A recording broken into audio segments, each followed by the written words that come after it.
Segundo o Ministério do Turismo, a cada 30 novos turistas que visitam o Brasil, um emprego é criado.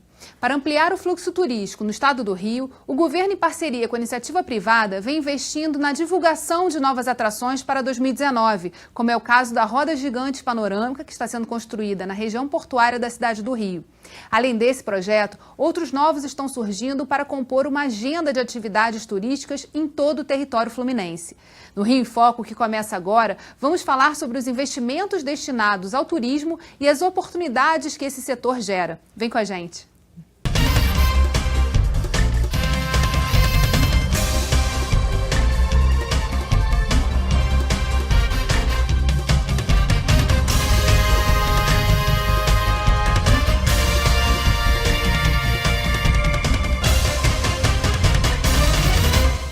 O Rio em Foco recebe o secretário de Turismo do Estado do Rio, Otávio Leite, e o empresário Sávio Neves.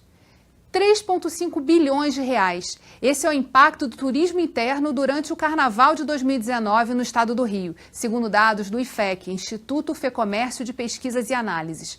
Mas não é só a folia que atrai turistas de diversas partes do mundo. É possível encontrar durante todo o ano opções turísticas que vão das montanhas às praias. Diante desse potencial, a Secretaria de Estado de Turismo do Rio realizou o Salão Estadual de Turismo, que teve como principal objetivo apresentar as maravilhas turísticas de cada região. Vamos ver. Música, palestras, arte e muita cultura. Essas e outras atrações fizeram parte do Salão Estadual de Turismo do Rio de Janeiro. Após muitos anos parado, o salão voltou após 8 anos e nós estamos entendendo que o novo governador, junto com o secretário Otávio Leite, tem incentivado bem o turismo e tem ajudado para todo esse desenvolvimento, que hoje o turismo é uma forma de gerar emprego e renda para o país num momento tão difícil. Da Rota Cervejeira, na Serra Verde Imperial, às praias paradisíacas da Costa Verde. O que não faltou foi opção para se aventurar e conhecer a diversidade e a beleza do estado. O Rio de Janeiro precisa conhecer o Rio. O Rio é o interior, é a serra, é o mar, é a Costa Verde. E o que eu vi aqui é uma amostra maravilhosa, deliciosa. O Salão de Turismo desse ano aconteceu no Pier Mauá. Quem passou por aqui teve a oportunidade de conhecer alternativas turísticas do estado do Rio e explorar as riquezas culturais de cada região. Nós temos em torno de 23 cervejarias associadas. Todas essas cervejarias oferecem uma experiência turística. Nós oferecemos os pacotes de visitação, podendo sair do Rio de Janeiro ou direto da própria região serrana, de algum hotel lá. E os pacotes geralmente são pacotes de um dia, com duração de 8 a 10 horas, inclui a visitação a 3 cervejarias, com degustação e almoço incluso. Mesmo que você não possa ir para outros estados, para outros países, o Rio de Janeiro possui lugares lindíssimos para se conhecer. Às vezes fica 1 hora, 40 minutos da nossa casa e tem muita coisa bonita. Os futuros profissionais de turismo, jovens que ainda estão aprendendo sobre as potencialidades desse setor e pretendem trabalhar nessa área, enxergaram na feira um tema ainda mais precioso e que merece ser tratado com muita responsabilidade: a preservação do nosso meio ambiente. Você está gostando do evento? Tô. O que você viu aqui que mais despertou seu interesse? Em relação que as empresas que estão aqui, eu vi que elas são muito preocupadas com o meio ambiente. E isso é muito legal, porque eles estão preservando e ao mesmo tempo tirando renda para vários locais, municípios do estado do Rio.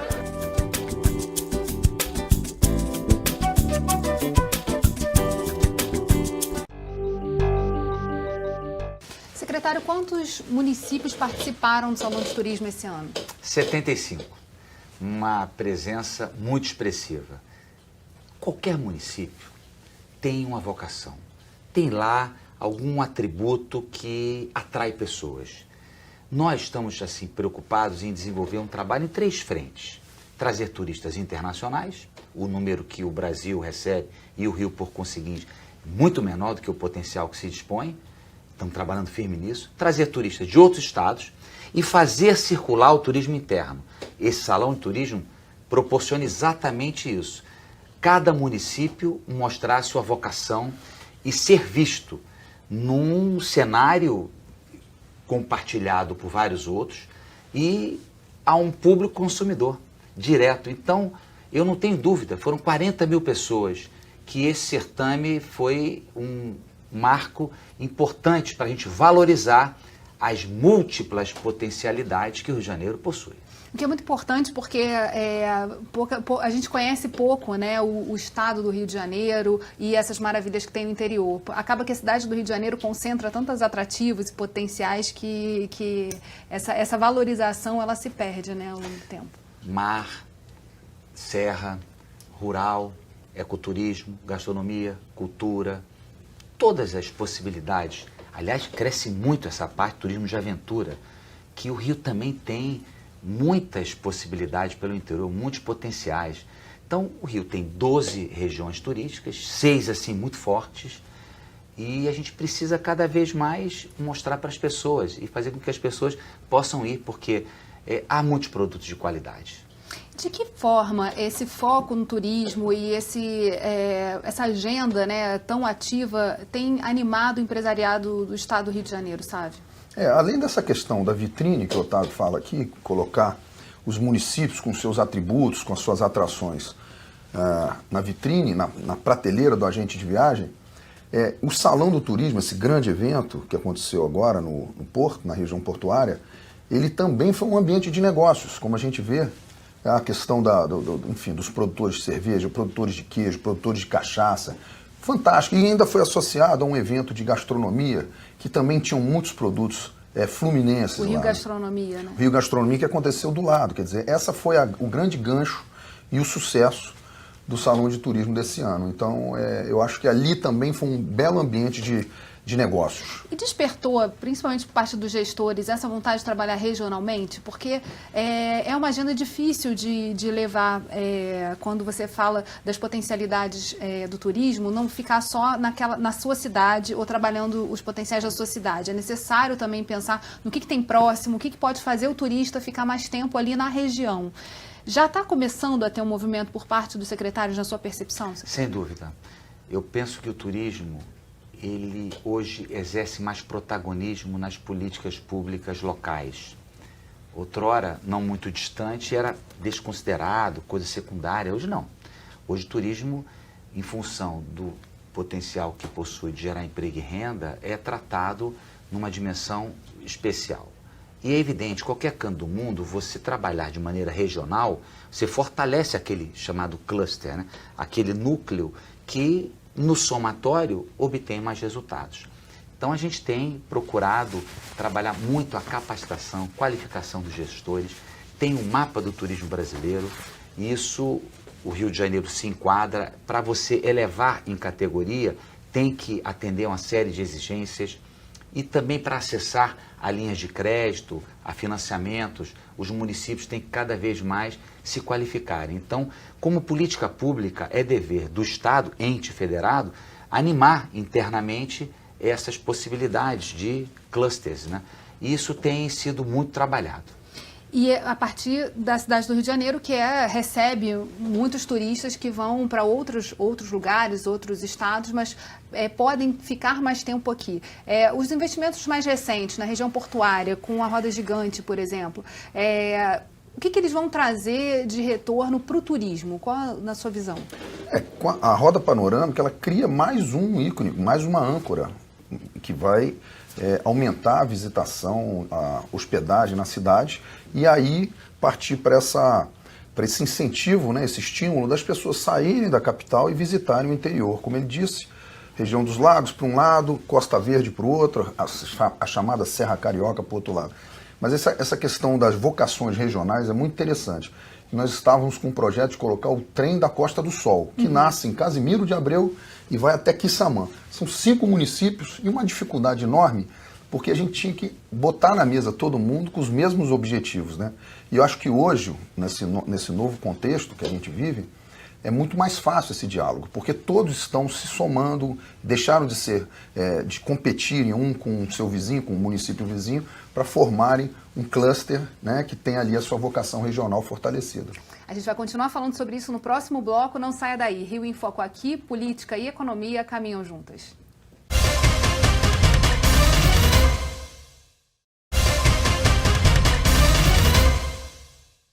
Voltamos com o secretário de Estado de Turismo, Otávio Leite, e o empresário Sávio Neves. Um dos principais e mais importantes pontos turísticos da cidade do Rio, Cristo Redentor, recebeu novos trens para visitação. Importados da Suíça, os trens do Corcovado são mais modernos, maiores e mais rápidos. Vamos ver a matéria.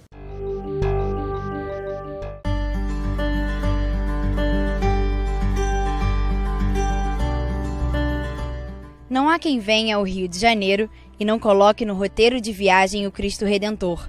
Na verdade, não há quem planeje uma viagem para o Brasil e não pense em visitar esse monumento que desde 2007 é uma das maravilhas do mundo moderno.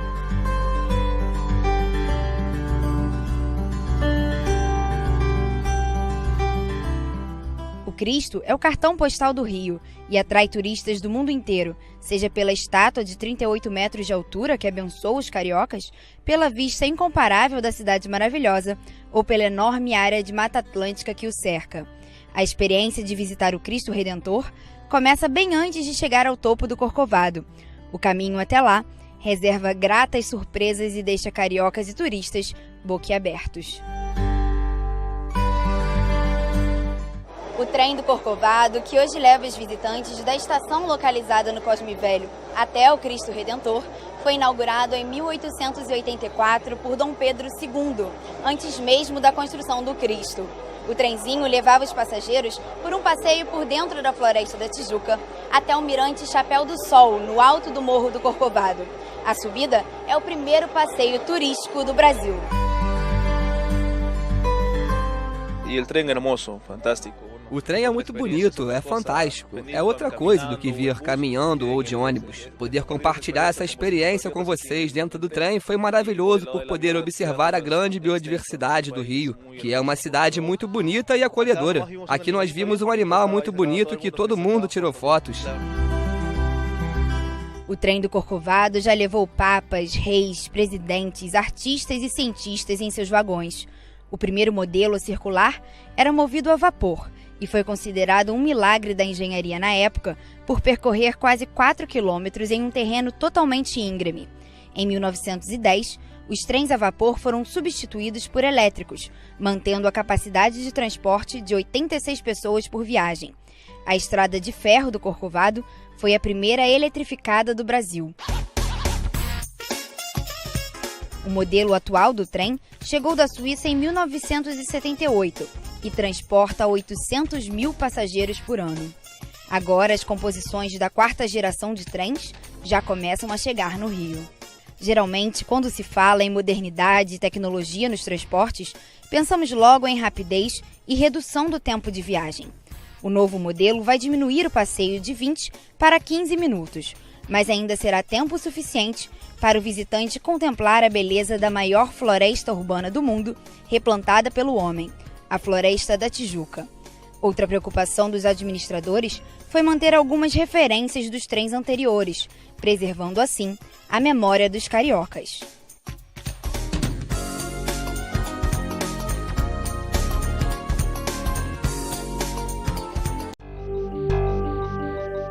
Quanto foi investido na modernização desses trens e qual a expectativa quando eles estiverem funcionando? Olha, esse investimento é uma verdadeira revolução do produto Cristo Redentor, porque a gente começa agora, primeiro que a gente entra numa nova fase do transporte ferroviário, que a gente incorpora toda a evolução da engenharia ferroviária nesses últimos 40 anos, que é a idade desses trens que estão sendo aposentados. Então ali você tem 75% de economia de energia elétrica, olha que maravilhoso. Você tem ali, você dobra a capacidade de transportes, hoje você tem 300 pessoas por hora, você passa para 650 pessoas por hora, é mais do que o dobro, o que diminui as filas, o desconforto, enfim, tudo aquilo melhora, a dinâmica melhora muito. E você tem o próprio desenho do trem, ele é, enfim, ele é muito mais confortável, vamos dizer assim, porque ele tem uma ligação interna entre os vagões, né, entre os carros de passageiro. E você tem também um teto panorâmico, onde as pessoas vão poder curtir mais aquela floresta por conta enfim, além dos vidros, você tem agora um teto panorâmico. Então é uma revolução no design, na tecnologia toda, na máquina, na economia de energia. E isso é um investimento de 200 milhões de reais. Se você vê hoje investimento na área do turismo, principalmente nos parques, nas unidades de conservação ambiental. Hoje o Parque Nacional da Tijuca do Rio de Janeiro é o maior investimento, somando os outros 350 do Brasil, não dá o investimento que a gente está fazendo aqui no Rio de Janeiro. Então acho que é um momento muito importante para o Rio, apostando e acreditando que nós vamos vencer essa batalha. Qualifica, né? Um produto turístico que já é master e agora vai para uma dimensão muito relevante, né? Do ponto de vista do conteúdo. Sensacional. Isso aí também a gente tem que divulgar, inclusive, que o trem do Corcovado agora está para lá de século XXI. Isso que interessa. Que outros investimentos estão sendo feitos ali no entorno, principalmente da estação ali do Cosme Velho? Olha, primeiro a própria estação, investimento de 25 milhões de reais, uma estação que desde 1884 foi visto na matéria aqui, que foi inaugurada por Dom Pedro II. Pereira Passos, prefeito importante da cidade, foi o primeiro concessionário da Estrada de Ferro do Corcovado. Concessionário imperial.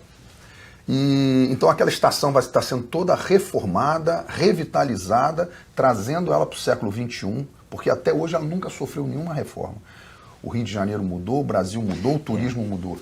Ali para vencer as burocracias não foi fácil, né? Mas vai ficar também um equipamento assim super convidativo, as pessoas passarem por lá. E que é uma outra temática também interessante, né? Justamente de poder trabalhar melhor esse ativo que são os parques, parques que a gente tem ecológicos. Já tem toda uma discussão também de se criar parcerias público-privadas para poder potencializar essas visitações e melhorar a estrutura de receptivo dos turistas nesses parques. A Secretaria Estadual de Meio Ambiente tem trabalhado firme nessa direção, a gente tem feito uma grande parceria com eles.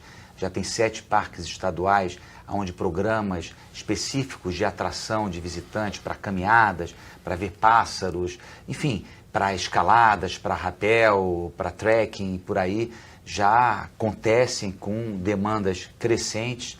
Nós estamos conversando com o Parque Nacional da Tijuca, que tem um detalhe, na verdade, do que se arrecada, o que fica realmente no Rio de Janeiro é a menor do que deveria. Ali, essa fonte deveria se prestar também a melhorar o entorno, a segurança e por aí vai. Estamos trabalhando a questão da trilha, que tem acesso ao Corcovado. O Rio de Janeiro tem múltiplas trilhas também.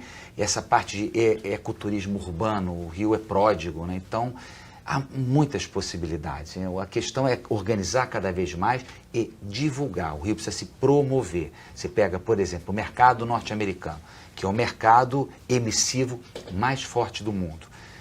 De 54 milhões de americanos que todos os anos viajam para algum canto, 1% vem ao Brasil. É muito pouco. E agora, com o advento do Visa Free, ou seja, o americano não precisa mais do visto para poder entrar no país, a gente tem uma oportunidade bem fértil para que mais americanos venham, mas é preciso divulgar lá, promover o Brasil lá. Nós estamos trabalhando com esse objetivo. E esse é um investimento que precisa, que a gente sempre faz a menor, né? Quer dizer, de trabalhar essa divulgação para o exterior, assim, do que o Rio tem de potencial, o que a gente pode receber aqui, né? O Brasil gasta muito menos do que deveria, né?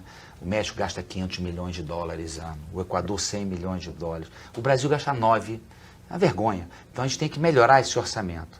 Em nível estadual, o governador Witzel, que proclamou o turismo é o novo petróleo, e tem muita razão em fazê-lo, ele destinou uma verba inicial para a gente fazer uma promoção que vai agora começar, mas a ideia dele é jogar mais firme, né? E o Rio de Janeiro, que precisa se soerguer, tem no turismo uma grande fonte para esse papel. E em relação à mobilização dos empresários em torno dessa questão do turismo, né, da segurança pública, que é uma demanda forte, mas o que tem acontecido assim, em termos de movimentos que estão também apontando para esse novo momento que o Estado do Rio está vivendo? Primeiro, só queria destacar aqui uma fala do secretário, que eu acho muito importante. O Cristo Redentor recebe cerca de 2,5 milhões, 3 milhões de pessoas ano, contando todas as modalidades, ferroviário, por vans, para quem sobe de bicicleta, enfim, todo aquele grupo de pessoas. É um montante de quase 3 milhões de pessoas. Essa entrada do parque, que é revertida para a Unidade de Conservação Ambiental, o Ministério do Meio Ambiente, deveria ser revertida no próprio parque. O que acontece? Que o Parque Nacional de Tijuca sustenta os outros 350 parques em outras unidades da federação, o que é uma covardia com o Rio de Janeiro. O que é arrecadado aqui, como o secretário falou, deveria ser revertido para o nosso parque aqui no Rio, que é enorme, né? Ele tem 300 mil hectares, é maior do que muitos É uma estados. cidade dentro de um parque. É imenso, né? começa lá no São Conrado, né? com voo, com asa delta, enfim. Isso, isso deveria reverter para cá. Não, mas esse Parque Nacional de Tijuca sustenta os parques do Brasil inteiro. Então, isso é uma questão fundamental, que é uma bandeira aqui do secretário. Nós estamos brigando nesse assunto. E vou dizer uma coisa que a gente às vezes não sabe que existe, mas o Rio de Janeiro é declarado Patrimônio Mundial da Unesco pela paisagem, intervenção do homem na natureza. E tem vários aspectos. O principal deles foi exatamente Major Acha, nos idos do século XIX, ter promovido aquela alteração do café para o reflorestamento, que vingou sendo o parque. Então o Rio de Janeiro ele é credor nessa questão. A gente vai fazer um rápido intervalo e voltamos já. Rio em Foco aqui, política e economia caminham juntas.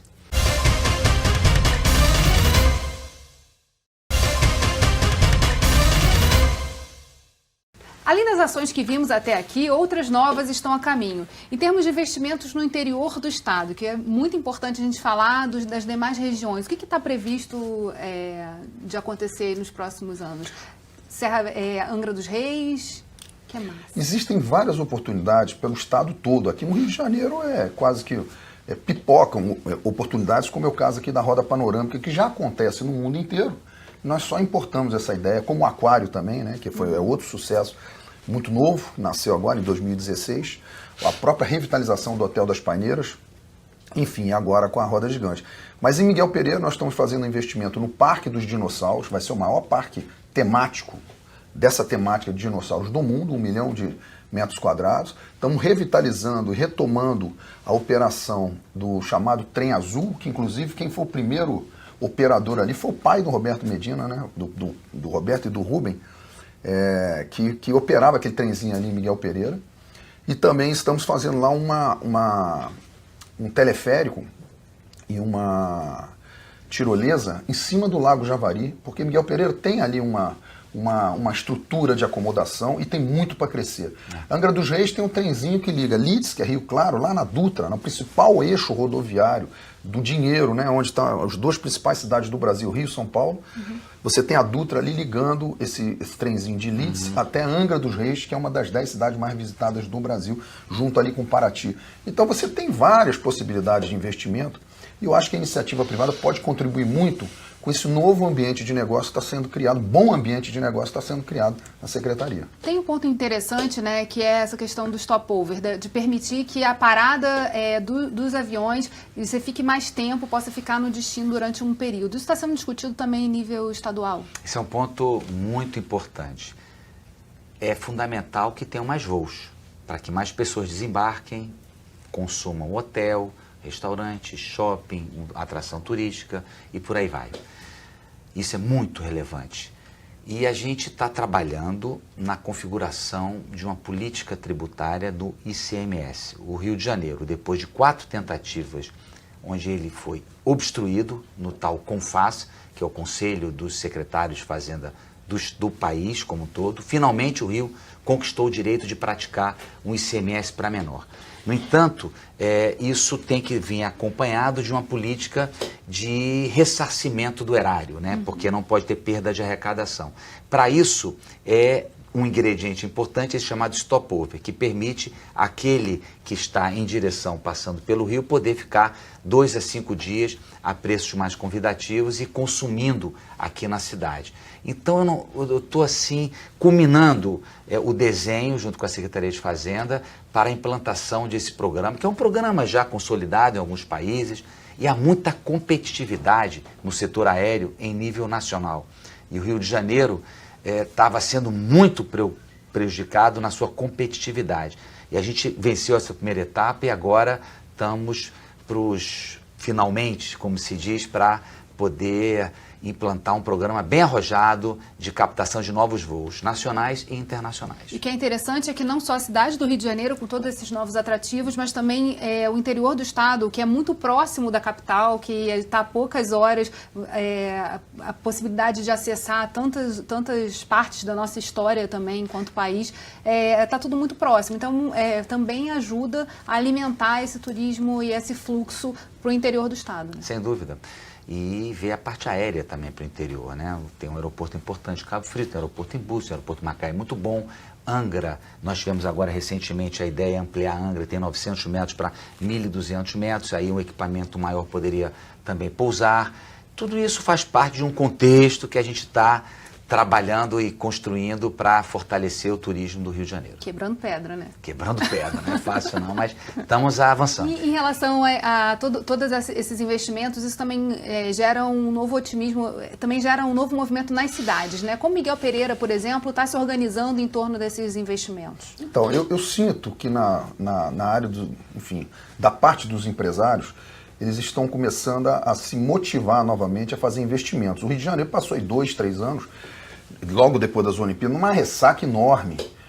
Você vê os hotéis, enfim, que tiveram as suas estruturas diminuídas, né, artificialmente, porque foram forçados a diminuir a oferta de quartos, porque estava, enfim, os hotéis muito vazios, caiu muito o percentual de hospedagem. Então a gente precisa, junto com essas ações que estão sendo feitas, com o governo estadual, os governos municipais também unidos em prol das suas regiões, não mais só pensando no seu município, mas pensando de uma forma global. Tudo isso fortalece a nossa vocação e eu acho que o turismo sai sempre ganhando e os empresários começam a ficar atentos nessas oportunidades que estão acontecendo. E você trouxe uma visão interessante, né? Porque uma das coisas que a gente fala é que sempre tem potencial turístico, qualquer cidade pode ter, mas precisa ter uma infraestrutura que dê suporte a esse turista. E por isso pensar regionalmente também é uma saída para cidades que, por exemplo, não tem muitos lugares para as pessoas pernoitarem, passarem a noite. Você pensa de forma regional, você consegue atrair o público para estar visitando e passeando por essas cidades, ficando mais tempo, né? Normalmente o turismo ferroviário leva a essa reflexão porque ele normalmente atravessa várias cidades, como eu falei aqui da questão da região da Costa do Sol, mas a mesma coisa acontece aqui na Costa Verde, do lado aqui de Angra, de Mangaratiba, Angra e Paraty, que tinha um trenzinho, um famoso trenzinho que era um macaquinho, saía daqui do Rio de Janeiro e ia até Mangaratiba. Né? Hoje isso virou história, viraram fotografias de nostalgia. Mas se a gente tiver essa união novamente, nós vamos conseguir reconstruir, recolocar nos trilhos esse trem, que não só serve como transporte público, mas também como um atrativo turístico. E aí as prefeituras, as equipes trabalharem em conjunto para fortalecer aquela região. Mas quais são os desafios hoje de se retomar essa questão do turismo ferroviário? Eu acho que está na pauta, né? Preciso atrair mais capital privado, o poder público ter consciência que é possível resgatar. Alguns trechos, como aqui salientou o Sávio, tem inclusive um desenho para Petrópolis, lá em Itaipava, muito interessante também.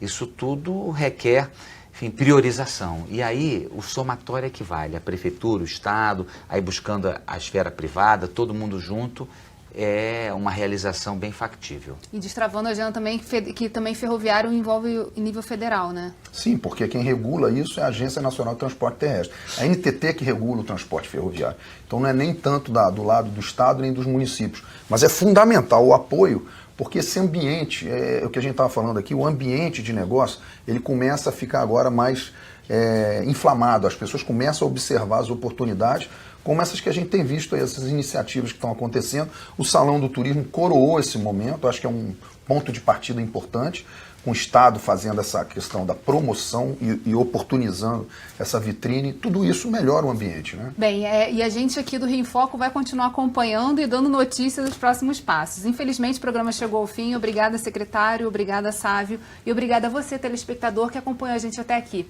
Acesse o nosso canal do YouTube e fique por dentro de toda a programação. TV Alerj, o canal do povo. Até a próxima. Muito bom.